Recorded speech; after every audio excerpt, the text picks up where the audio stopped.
Eu me chamo Filipe Pitanga, eu sou crítico e professor de cinema na Academia Internacional de Cinema. Em primeiro lugar, o Festival de Cannes, quando ele foi criado, ele tinha um propósito. Ele tinha o propósito de criar uma contranarrativa em relação ao que já existia o festival mais antigo da Europa, que existe até hoje, que é o Festival de Veneza. O Festival de Veneza, criado no início da década de 30, ele tinha um conceito que vai ser cooptado, ele vai ser um pouco sequestrado pelo momento fascista que se criava naquela instância. Então nós temos curadores que vão começar a se deixar influenciar pelas escolhas dos filmes em termos do que a Itália ocupada estava querendo representar para o mundo. Cannes, num sentido muito mais cultural, muito mais a nossa curadoria, né? A palavra curadoria, seleção de filmes, vem da etimologia da palavra curar, ou seja, existe um efeito curativo em quais filmes, qual é a história que você conta com uma seleção de filmes, para que as pessoas em sequência possam se maravilhar, ou criticar, ou refletir sobre um momento histórico, e eles vão fazer essa contranarrativa do que estava acontecendo. Vai vir muito de um conceito, uma linguagem de cinema, que a França já estava semeando, já estava cultuando com grandes pensadores, que não estavam apenas fazendo filmes, eles estavam catalogando um pensamento de cinema, educando esse pensamento, refletindo sobre esse pensamento. Então nós temos vários grandes nomes que, se não operaram diretamente a ajudar a criar essa instituição, eles vão ajudar no espírito que vai levar a ela. Nós temos desde André Bazin, nós temos os grandes pensadores da Cahiers de Cinema, que também são um espírito que vai agregar ao festival, vão ser muitas vezes eles próprios jurados, convidados, curadores, como Godard, Truffaut, Louis Malle, Lelouch. Então, essa forma de se pensar o cinema vai querer que este festival seja autônomo artisticamente. Ninguém vai poder mandar na escolha artística dele. Então aqui nós temos a primeira visão dele, a cultural. Ele vai se tornar maior do que o mundo. Então, realmente, Cannes vai passar a ter uma importância, uma concorrência por causa do ineditismo que os filmes precisam ter para concorrer lá.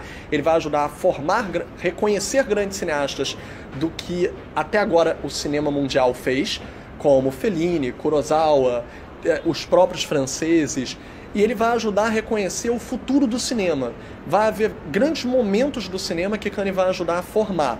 Então, desde a nova Hollywood, com Coppola, Scorsese, que vão ter alguns dos seus primeiros filmes reconhecidos, a outros movimentos, que aliás é uma curiosidade, eu estou falando sobre um festival francês, mas a maior parte dos filmes que ganhou a Palma de Ouro é americana, ou em língua inglesa, é uma curiosidade.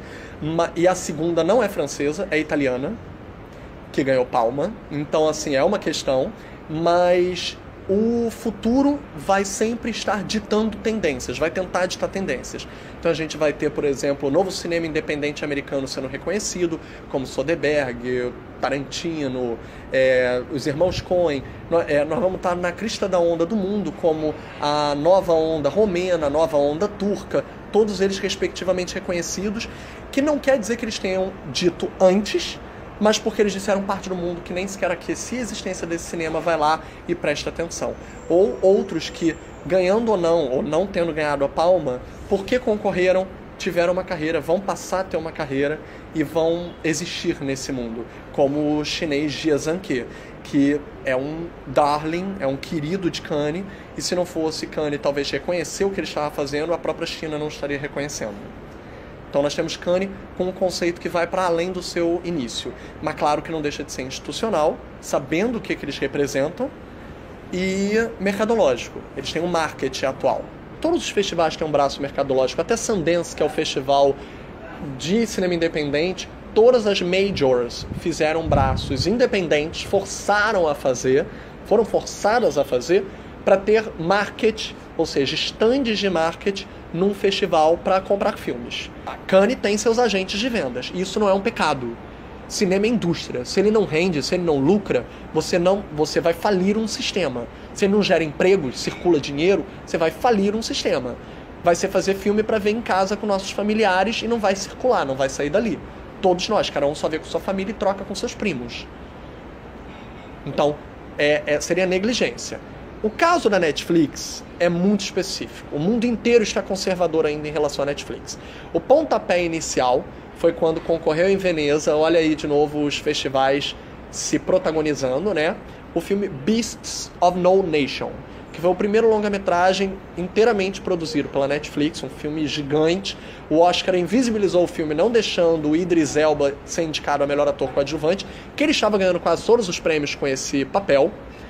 Muita gente achava até que iria ganhar o Stallone com o Creed como ator coadjuvante, e acabou que quem ganhou foi o Mark Rylance por Ponte de Espiões, mas meu candidato de verdade era o Idris Elba. Por causa da Netflix, ele foi invisibilizado. Então, assim, a Netflix está tendo que se adaptar para se ajustar ao mercado. Apesar da Netflix ser uma força inevitável, inclusive intermediária, porque quantas pessoas nem pagam para baixar torrent? E algumas coisas são obrigatórias de baixar.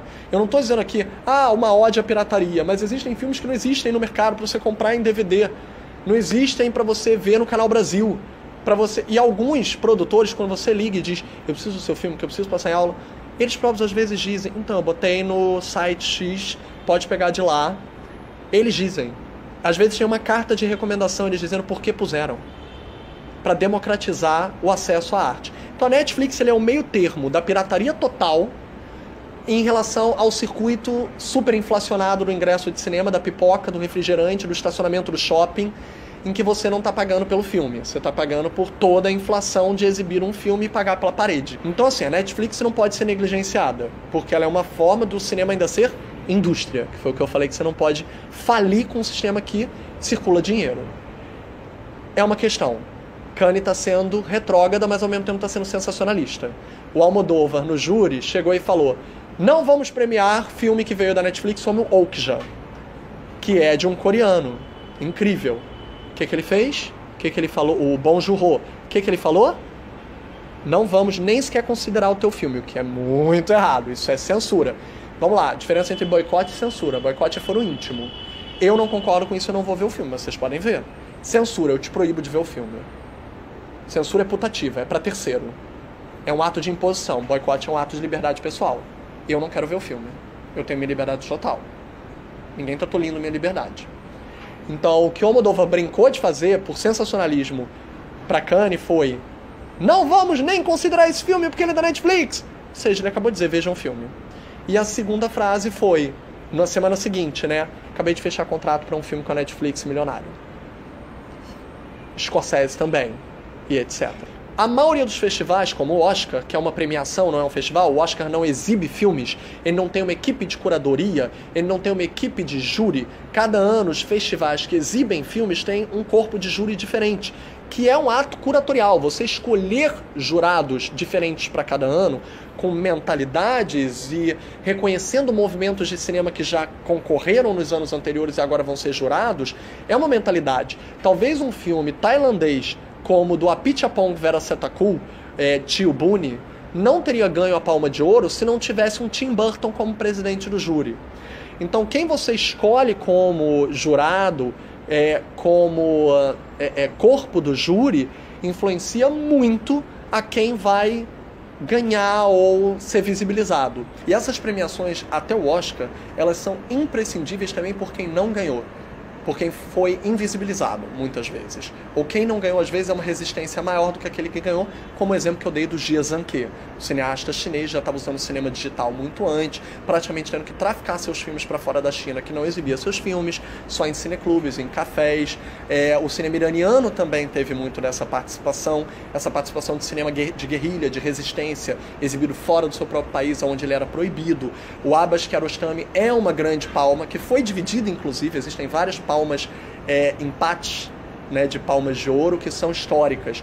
Então, se o cinema iraniano não tivesse sido reconhecido, por exemplo, naquele momento histórico da década de 90, com o Gosto de Cereja, do Abbas Kiarostami, nós não teríamos toda uma história narrativa de docuficção do que está se denunciando no seu próprio país, que começa a se autoexilar fora do país. O Abbas vai se autoexilar, hoje saudoso Abbas, já faleceu. Outros nomes trabalharam com a Abbas em algum momento da carreira, ou têm suas próprias carreiras gigantes, como, por exemplo, o Jafar Panahi, que é um preso político no seu próprio país. Ele tem que traficar seus filmes para fora de Cannes. Ele concorreu agora, na última palma, com Três Faces. Ele já concorreu anteriormente. São pessoas que, se não existisse Cannes para visibilizar, e o próprio Abbas numa coletiva de imprensa do filme dele Cópia Fiel, quando ele concorreu mais uma vez, dentro desse filme junto com ele a atriz Juliette Binoche, fazem de novo de Cannes um palco político para reclamar a prisão política do Jafar Panahi no Irã. Então, você tem um filme que não ganhou a Palma, que é Cópia Fiel, é eleito como um dos principais filmes da história desse novo milênio, desse novo século, e mesmo não tendo ganho, ele foi palco político em Cannes, ele foi utilizado como política, e a gente não pode deixar de falar dele. Então existem ganhadores e invisibilizados, como por exemplo a única palma de ouro dada até hoje para uma cineasta mulher, que é a palma de ouro dada a O Piano, dirigido por Jane Campion. Ela é a única palma de ouro até hoje, ela foi dividida com Adeus Minha Concubina, do Chen Cage, que também é um filme incrível, são dois filmes merecedores, mas o problema não é desmerecer Adeus Minha Concubina, muito menos O Piano por ter sido dividido uma palma. Outras palmas famosas já foram divididas e reconheceram filmes que são igualmente importantes na história, como, por exemplo, All That Jazz, do Bob Fosse, com Kagemusha, do Kurosawa. Então nós temos o próprio Gosto Cereja, que foi dividido com a Enguia. Então nós temos filmes que são, às vezes, igualmente famosos, ou não. Às vezes há um desequilíbrio da fama do filme, mas empates foram significativos para a história de Cannes. Nós tivemos Cannes utilizada como um instrumento político inúmeras vezes. 68 é o momento maior, mais paradigmático desse uso. Em 68 foi um uso declaratório, um manifesto. Eles interromperam o festival por causa de maio de 68, da greve dos trabalhadores, dos estudantes, e eles disseram: é impossível que a gente continue a ver filmes aqui dentro se a verdadeira história está acontecendo lá fora. Vamos lá para fora. Eu acho que esse ano eles estão preparados para fazer um ano histórico. Acabaram de liberar o cartaz desse ano, que é uma homenagem a Nia Varda, que acabou de falecer com 90 anos, né? O filme é uma masterclass da Varda.